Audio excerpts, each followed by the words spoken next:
They banned me from Christmas dinner, called me the family embarrassment, but when Colonel Martinez stood up at the community Christmas gala and said my name with such reverence that the entire room fell silent,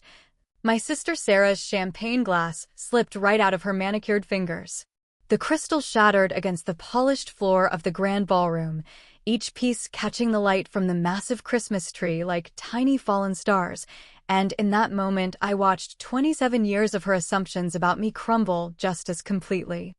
I need you to stay with me through this story, because what happened that night changed everything I thought I knew about family, about worth, and about the quiet power of simply showing up when everyone expects you to disappear. Drop a comment and let me know you're listening. Tell me where you're hearing this from, because this story traveled further than I ever imagined it could, and I love knowing how these moments of truth reach people in the most unexpected places.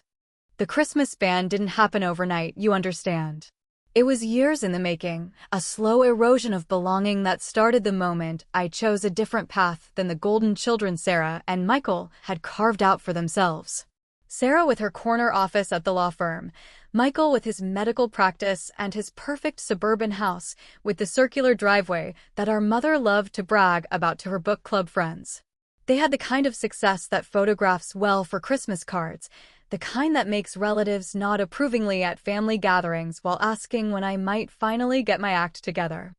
I was 22 when I first missed Christmas dinner, not because I was banned yet, but because I was deployed overseas with a unit that needed me more than my family's dining room table did. Sarah rolled her eyes when I called from the satellite phone, told me I was just making excuses to avoid responsibility again, that normal people don't run away from their families during the holidays. She couldn't understand why I would choose to spend Christmas in a place where mortars might interrupt midnight mass, where the closest thing to snow was the dust that settled on everything we owned. When I came back that first time, thinner and quieter, carrying invisible weight they couldn't see, Michael patted my shoulder with the kind of condescending sympathy he reserved for his most hopeless patients. He suggested I might want to consider therapy, maybe some medication to help with whatever was clearly going wrong in my head. Sarah nodded along, adding that military service was fine and all, but at some point I needed to think about my future, about building something real instead of playing soldier in places that didn't matter to anyone back home. That second deployment lasted 18 months, and when I returned for Christmas that year, my seat at the table had been quietly reassigned to Sarah's new boyfriend. No one mentioned it directly, but the message was clear in the way conversations stopped when I entered rooms, in the way my mother's eyes slid past me when she talked about her children's accomplishments to the neighbors who dropped by with holiday cookies. The third time I missed Christmas, they stopped asking why. I was in Walter Reed by then, recovering from injuries that would earn me medals I never talked about, working through physical therapy that made every step feel like a small victory they would never understand. Sarah visited once, spent 20 minutes checking her phone and complaining about the hospital parking fees before telling me she hoped I was finally learning that actions have consequences. Michael never visited at all, but he sent a card with a generic message about hoping I would find my way back to being the person he remembered from before I started making such poor choices. The person he remembered was 18 and uncertain, eager to please and desperate for approval that felt increasingly impossible to earn. The person I was becoming in that hospital bed was someone who had carried wounded soldiers to safety under enemy fire, someone who had made decisions that saved lives while my family wondered why I couldn't manage to hold down a regular job. By the time I was medically retired, the family narrative about me was set in stone.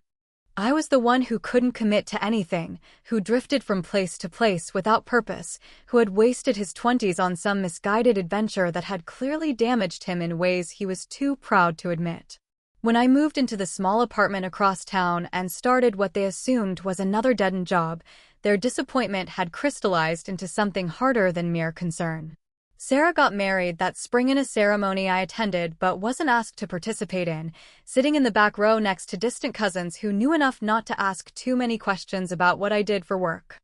During her reception speech, she thanked everyone who had supported her through the years, her voice catching with emotion as she mentioned how grateful she was for family who had always been there for her. Her eyes never found mine in the crowd. Michael's engagement party that summer was held at the country club, and I wore my one good suit while listening to him tell his future in-laws about his successful medical practice and his sister's thriving legal career. When someone asked about his other sibling, he gave a practiced smile and said I was still figuring things out, still trying different things, the way some people just need more time to find their place in the world. His fiancée nodded sympathetically and said she had a cousin like that, someone who just couldn't seem to settle down into adult responsibilities. The job they thought was dead-end was actually consulting work for the Department of Defense, contracts that required security clearances they didn't know I had. Projects that involved traveling to places I couldn't discuss with people who didn't understand that some work happens in shadows by necessity. The apartment they pitted was deliberately modest, chosen because most of my income went to other purposes they never asked about: support for families of fallen soldiers, donations to veteran organizations, investments in a future they couldn't imagine because I had never learned how to explain it in ways that would impress them. When my mother started planning her 60th birthday party that fall, the guest list went through several revisions. Sarah showed me the final version over coffee one afternoon, pointing out how she had managed to seat everyone strategically to avoid awkward conversations. My name wasn't on the seating chart at all, and when I asked about it, she sighed and explained that sometimes family gatherings worked better when everyone who attended was in a similar place in life, when the conversation could flow naturally without anyone feeling left out or uncomfortable. The Christmas ban came officially that December, delivered by Michael during what he called a family intervention, but felt more like a trial where I wasn't allowed to present evidence in my defense. They had decided, the three of them, that my presence at holiday gatherings had become too disruptive, that my inability to contribute meaningfully to conversations about careers and achievements was bringing down the mood for everyone else. Sarah added that it wasn't personal, just practical, that maybe once I got my life together we could revisit the situation. They were worried about me, they said, concerned that I was stuck in some kind of arrested development that family obligations might be enabling. Michael suggested that missing a few holidays might provide the motivation I needed to make some real changes, to consider what kind of life I actually wanted to build instead of whatever I was doing now that seemed to lead nowhere anyone could understand. I listened to their concerns with the same patience I had learned in briefing rooms where lives hung in the balance of careful decisions, where speaking too quickly could reveal information that needed to stay classified. They interpreted my silence as acceptance, maybe even relief, not understanding that some things are too important to defend with words when actions will eventually speak louder than any argument I could have made that night. That Christmas morning, I woke up in my quiet apartment and made coffee the way they had taught us in survival training, strong and black and designed to keep you alert through whatever the day might bring. I thought about calling them, about driving over anyway with the gifts I had already wrapped, but instead I opened my laptop and looked at the invitation that had arrived 3 days earlier, the one they didn't know about. The community Christmas gala was being held at the Grand Ballroom downtown, a charity event supporting local veteran organizations that my family probably didn't even know existed despite living in the same city for 30 years. The invitation was addressed to me personally, signed by people whose names would mean nothing to Sarah and Michael, but represented connections they couldn't imagine, relationships built through service and sacrifice they had never bothered to understand. I spent that Christmas day preparing for an evening that would change everything, pressing the dress uniform I hadn't worn since my retirement ceremony, polishing boots that still held memories of places my family thought were just exotic locations where I had wasted my youth. The medals in the box felt heavier than usual, each one representing moments when other people's children came home because of decisions I had made in darkness they would never see. The invitation said there would be a special recognition ceremony, something about honoring local heroes who preferred to work without fanfare, people whose contributions to the community often went unnoticed by everyone except those whose lives they had touched. I had no idea I was on that list, no understanding that my quiet work since returning home had been noticed by anyone who mattered, let alone people important enough to organize events at places like the Grand Ballroom. As the sun set on that Christmas evening, I adjusted my tie one final time and looked at myself in the mirror. Seeing not the family disappointment my siblings had described, but the person I had actually become through choices they had never bothered to understand. The man looking back at me had carried wounded soldiers through enemy fire, had counseled veterans through their darkest moments, had quietly contributed to his community in ways that didn't photograph well for holiday cards, but mattered more than any corner office or suburban mansion. I drove downtown through streets decorated with Christmas lights, past houses where families were probably finishing their holiday dinners, past the restaurant where I knew my family was celebrating without me for the first time in 27 years. The grand ballroom glowed with warm light when I arrived, and I could see through the tall windows that the event was already well underway. People in evening wear mingling beneath crystal chandeliers and a Christmas tree that made the one in my childhood home look like a decoration from a discount store. Walking through those doors felt like crossing a threshold between the person my family thought I was and the person I had actually become, between their narrow definition of success and the broader understanding of worth that I had learned in places they would never visit, from people they would never meet. The moment I stepped inside, I could see familiar faces from my consulting work, colleagues from veteran organizations, people who knew exactly who I was and what I had contributed to their world even when I wasn't wearing a uniform that made it obvious. And there, across the room near the dessert table, I spotted Sarah and Michael with their spouses, dressed in their finest clothes and clearly trying to network their way into whatever social circle they thought this event represented. They had no idea I would be there, no understanding that this gathering existed in a world where their kind of success was less impressive than the quiet dedication they had dismissed as aimlessness for so many years. Cologne. El Martinez was approaching the podium as I found my assigned seat, his voice carrying easily across the crowded ballroom as he began to speak about service and sacrifice, about people who answered calls to duty that most Americans never heard. I watched my family's faces as they listened politely to words that probably sounded like generic military rhetoric to them, having no idea that everything he was saying was about to become very personal, very quickly, in ways that would force them to reconsider everything they thought they knew about the brother and son they had banned from Christmas dinner. Colonel Martinez's voice filled the ballroom with the kind of authority that comes from decades of commanding respect in situations where lives depend on clear communication. And I felt that familiar straightening of spine that happens automatically when you've spent years responding to that particular tone. He was talking about the invisible heroes among us, the people who serve their communities without fanfare, without expectation of recognition, simply because they understand that true strength shows itself in quiet dedication rather than loud proclamation. I could see Michael leaning forward slightly, probably hoping to make a good impression on whoever might be watching, his doctor's instinct for networking activated by the formal setting and distinguished speaker. Sarah was scanning the room with the calculated assessment she brought to every social situation, cataloging faces and connections that might prove useful for her legal practice, completely unaware that her dismissed brother was sitting 3 tables away in a dress uniform that told a story she had never bothered to read. The full truth of what I had been doing for the past 8 years began to unfold in my mind like a classified briefing being declassified moment by moment,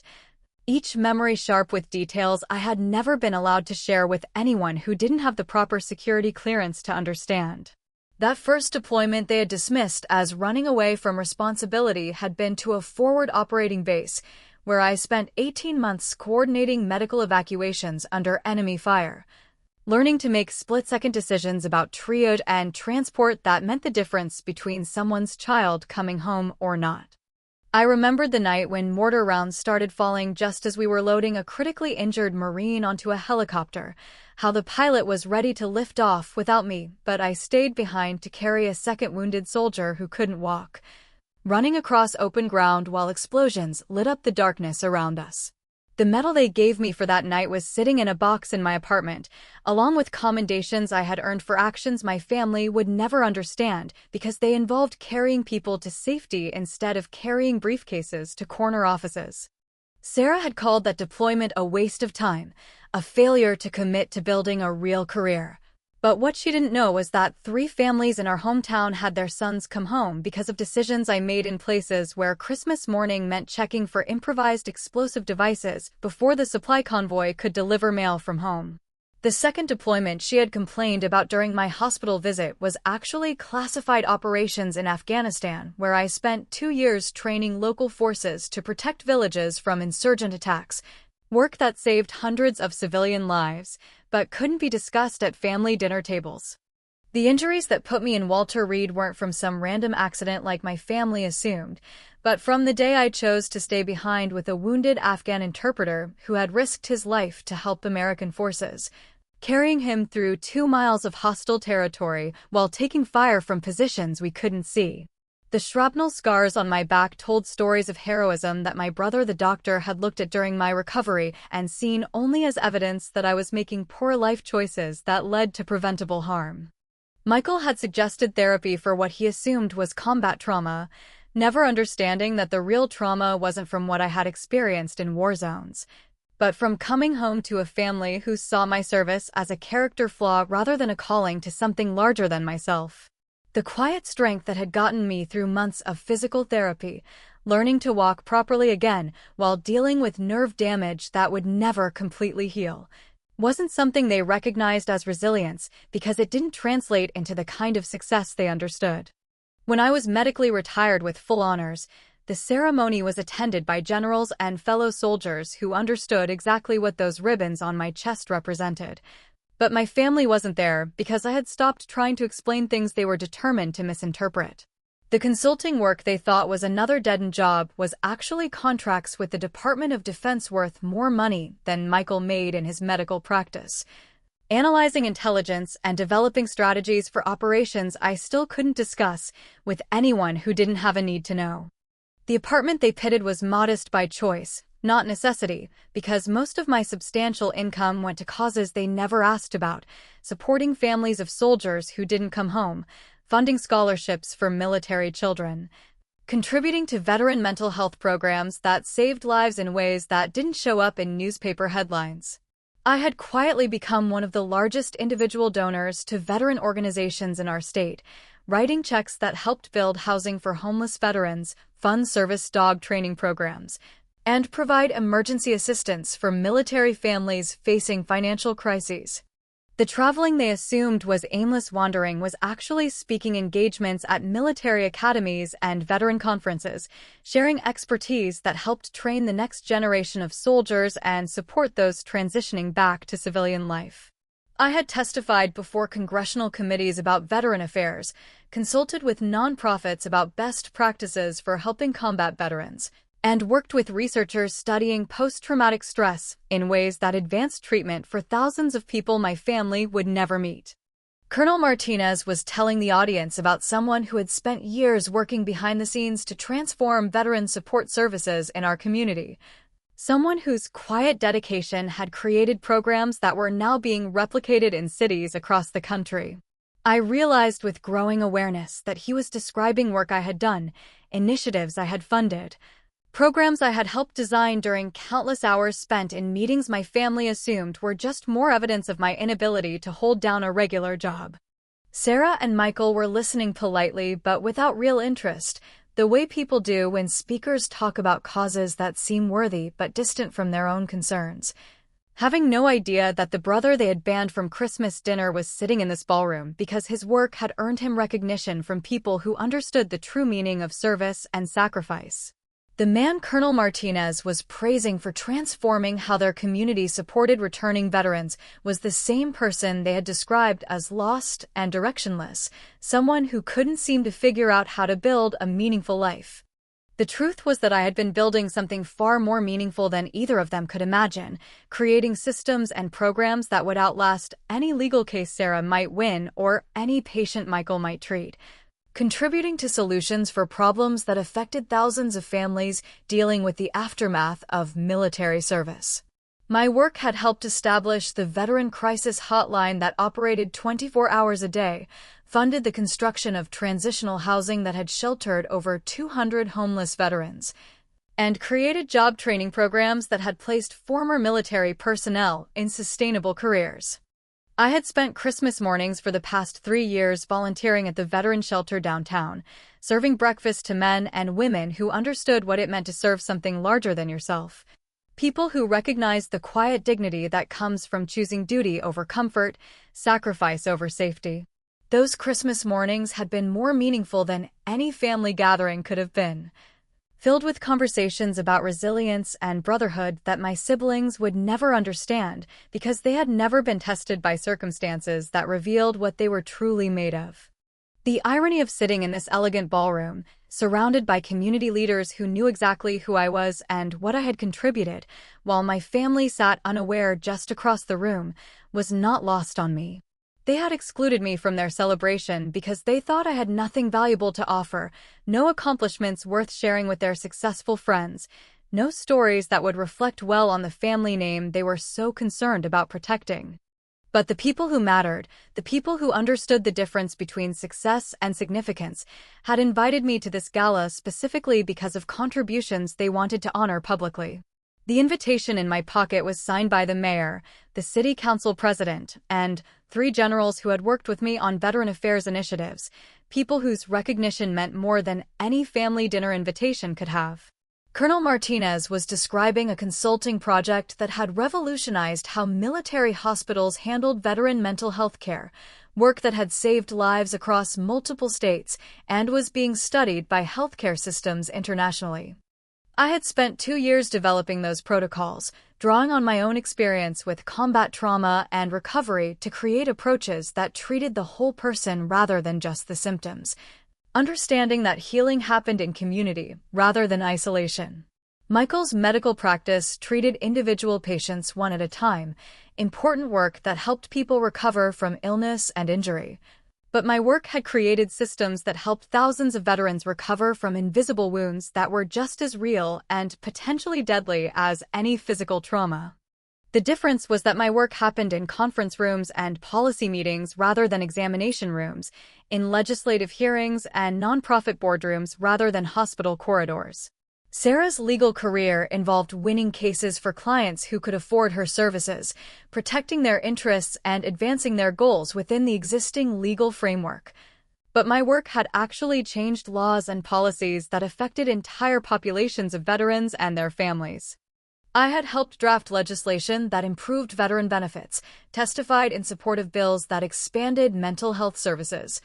and worked with congressional staff to ensure that the people who served our country received the support they had earned through their sacrifice. The recognition Colonel Martinez was building toward represented validation from a community that understood the true meaning of leadership and service, people who measured worth not by the size of someone's house or the prestige of their job title,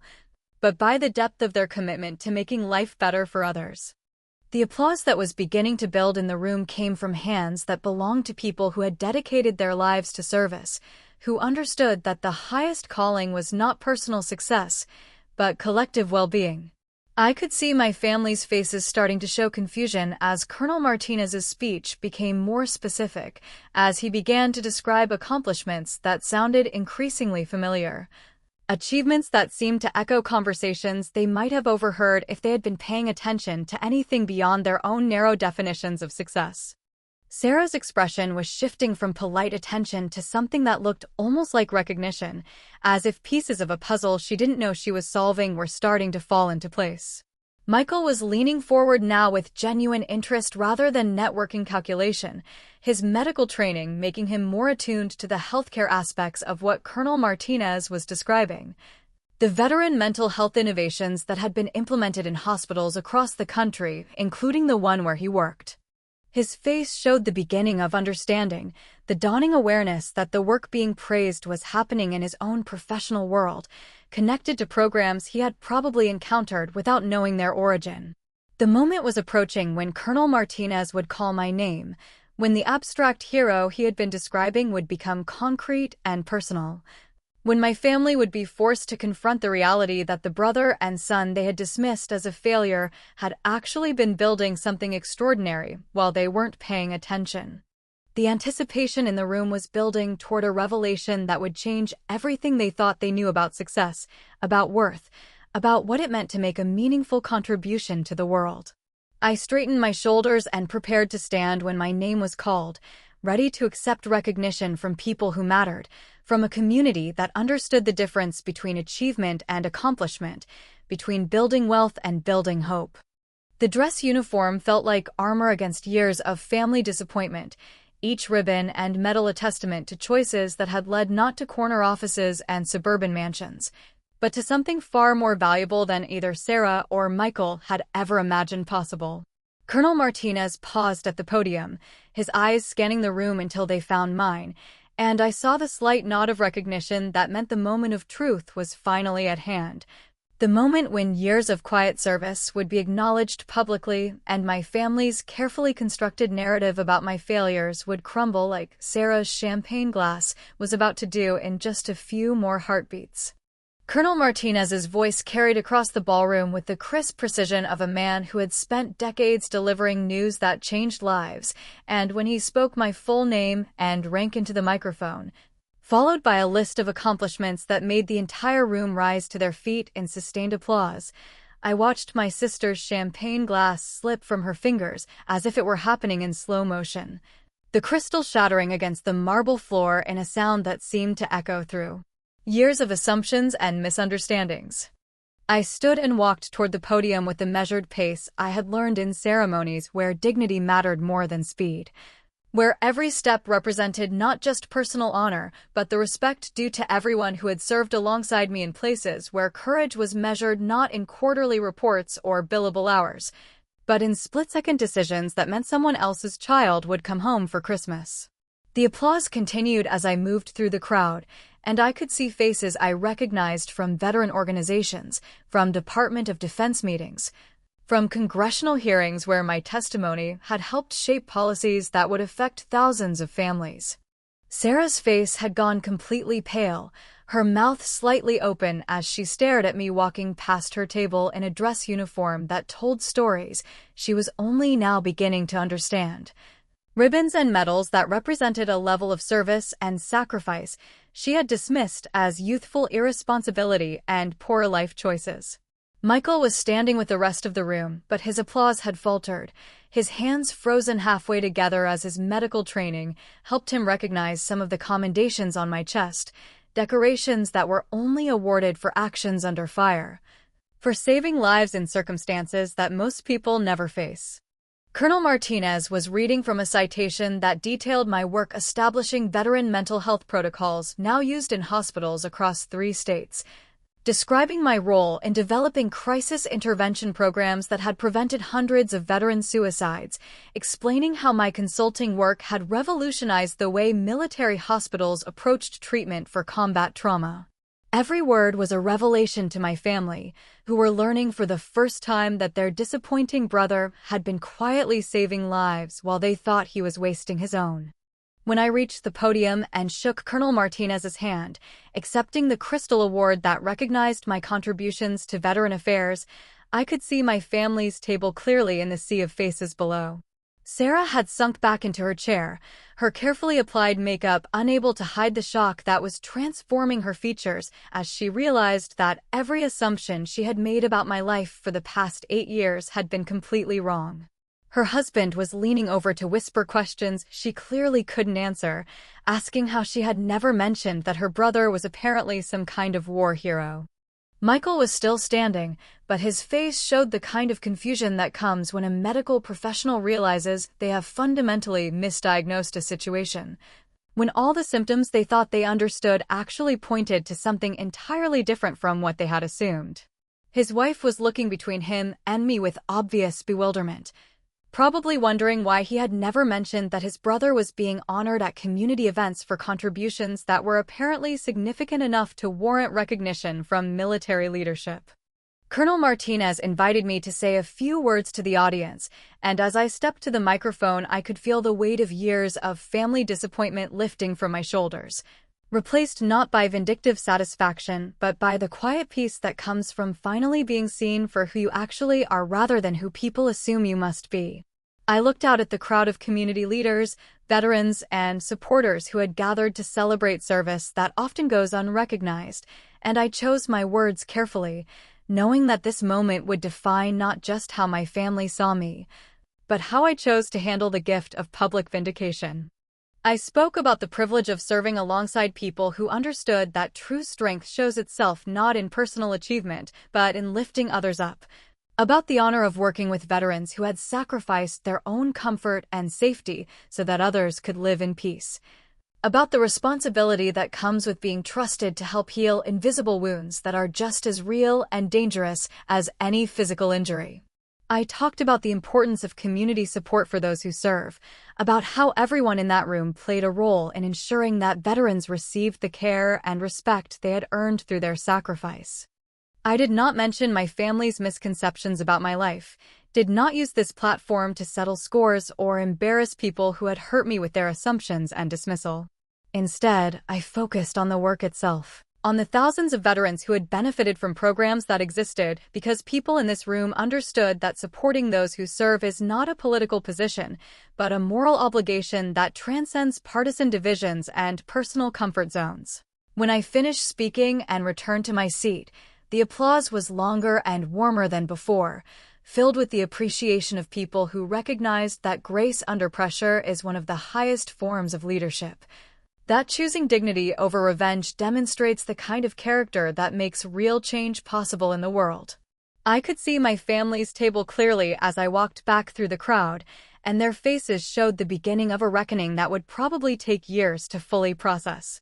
Sarah was crying now, not the elegant tears that sometimes appeared during emotional moments at family gatherings, but the kind of deep, body-shaking sobs that come when someone realizes they have been fundamentally wrong about something important,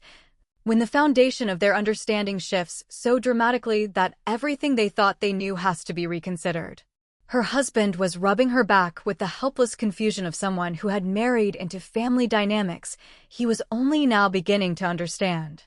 Michael had finally sat down, but his hands were trembling as he reached for his water glass, his medical training probably making him acutely aware of his own physiological response to shock. The way his body was processing the revelation that his brother had been saving lives professionally while he thought he was treating a lost cause personally. His wife was asking quiet questions that he clearly didn't have answers for, wondering how she had been married into this family for 3 years without knowing that her brother-in-law was apparently a distinguished veteran and recognized community leader. As the evening continued with other presentations and recognition ceremonies, I could see my family struggling to process what they had learned, trying to reconcile years of assumptions with the reality that was being presented to them by people whose authority they couldn't question. Their mother, who had been part of the Christmas band decision, was not at this event. But they would have to explain to her how they had spent years dismissing a son who was actually bringing honor to the family name in ways they had never bothered to investigate or understand. During the reception that followed the formal ceremony, community leaders and fellow veterans approached me with congratulations and stories about how my work had affected their organizations, their families,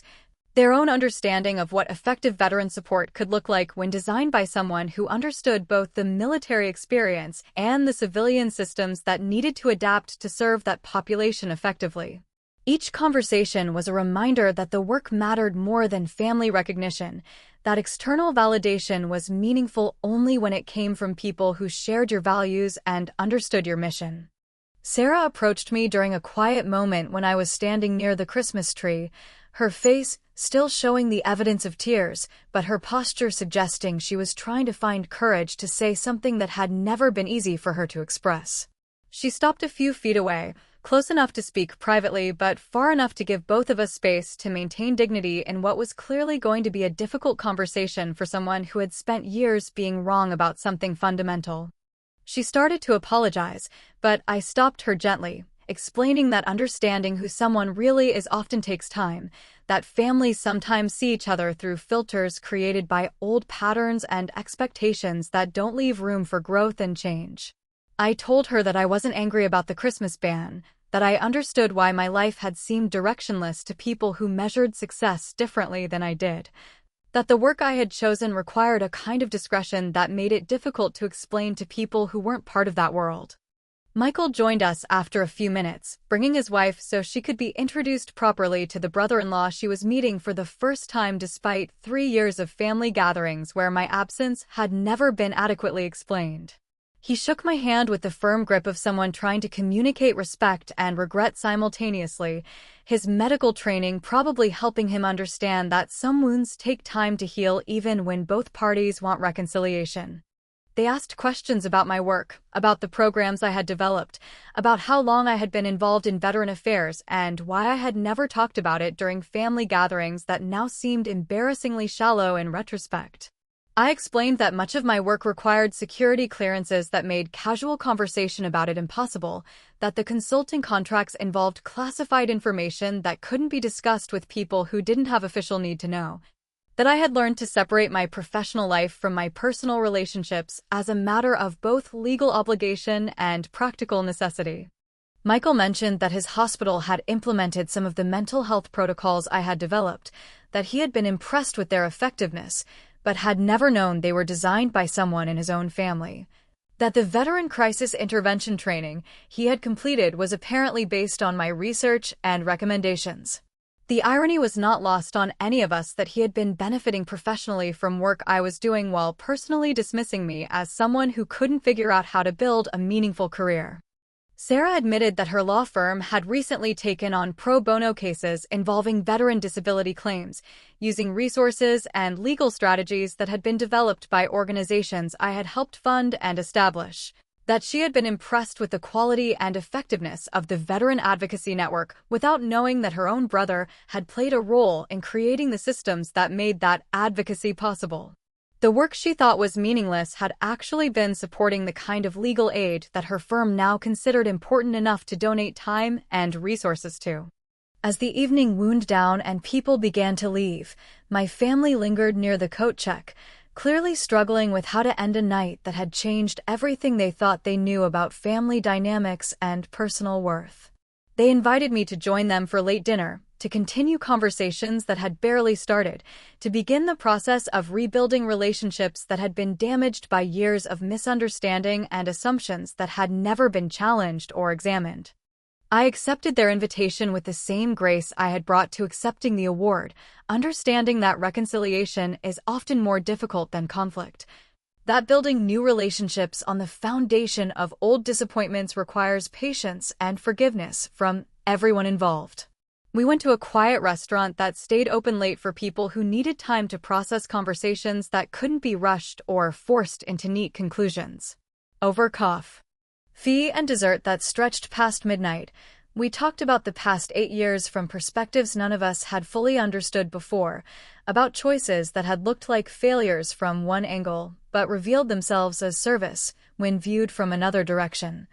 about the difference between success that impresses strangers and work that actually makes the world better for people who need help the most. They apologized for the Christmas ban, for years of treating me like a family embarrassment, for assumptions that had been based on their own narrow definitions of achievement rather than any real understanding of what I was actually doing with my life.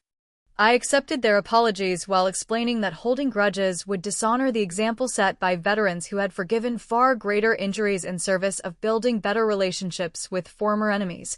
That family healing was more important than family history when it came to creating the kind of future we all wanted to share. Sarah asked if I would come to Christmas dinner at her house the following week, if we could start over with new understanding of who we all were and what we each brought to the family table. Michael offered to help me connect with other doctors who might benefit from the veteran mental health training I had developed, suggesting that his professional network might provide opportunities to expand programs that were clearly making a difference in ways he was only beginning to appreciate. I agreed to Christmas dinner while making it clear that I hoped they would also consider joining me for volunteer work at the veteran shelter, that understanding. My life would require seeing the world through the eyes of people they had never met, spending time with veterans whose stories would help them understand why I had chosen service over conventional success, why I measured worth differently than they had been taught to measure it. We parted that night with hugs that felt different from the obligatory embraces of previous family gatherings, connections based on new understanding rather than old expectations, Relationships that would have to be rebuilt carefully over time, but had the foundation of truth rather than assumption supporting them now. They finally knew who I really was, and I finally had family members who were interested in learning more about the work that gave my life meaning rather than trying to change me into someone who would make them feel more comfortable at social gatherings. The drive home took me past houses where Christmas lights were still burning, past the restaurant where my family had celebrated without me just hours earlier, past the apartment building where I would spend the rest of Christmas night reading emails from veteran organizations thanking me for support that had helped them expand programs that were saving lives in ways that would never make newspaper headlines, but mattered more than any recognition ceremony could capture. I fell asleep that night thinking not about vindication or family reconciliation, but about the work that would continue tomorrow, about veterans who still needed support, about programs could be improved, about the quiet satisfaction that comes from knowing that your life has been spent in service to something larger than yourself, something that would continue making a difference long after awards ceremonies and family dinners had been forgotten. The Christmas ban had ended not because I had demanded inclusion or proven my worth through public recognition, but because the truth about who I was and what I did with my life had finally emerged in a setting where it could be seen clearly by people who mattered to me, where my family could understand that different kinds of success serve different kinds of purposes, that the path I had chosen led to destinations they had never imagined, but were finally ready to respect and support.